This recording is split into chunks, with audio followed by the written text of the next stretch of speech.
Matur nuwun. Mbak, sehat? Nggih, matur nuwun.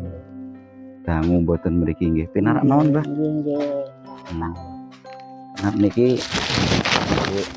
saged nggih tambah-tambah masak.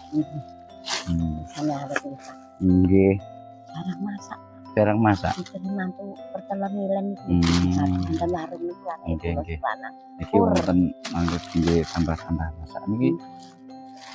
Ewono apa niki wau? Ngaku kulene griya wetane Resik-resik. bidan nggih. Oh. Wetane tembok. Berarti omah iki mbiyen digawekno Pak Lurah nggih. Pak Ji. Oh, Pak Lurah sing riyen. Oh. Iki tanahe berarti tanahe desa. Nggih. Nggih Pak Lurah. Nggih, nggih. Mboten napa-napa sing penting ndang sehat. Iya, Pak. Bang, nggih niki pun saged semen amat nggih Pak. Proyek semen. Berarti niki pamugaran ngopeni napa teng dalem pitik? medal sedaya 3 peranak. Oh, pitik 3 peranak. Terus Umure pun pinten jenengan niku? 70 pun badhe wonten Pak menawi kurang widaan pun. Oh, namanya 50 kali Pak, kelahiran 50 kali ngantos sore iki. Secapane.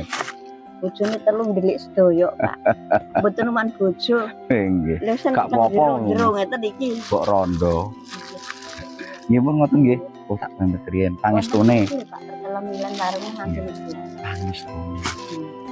Nggih, ngono nggih, Mbah. Nggih,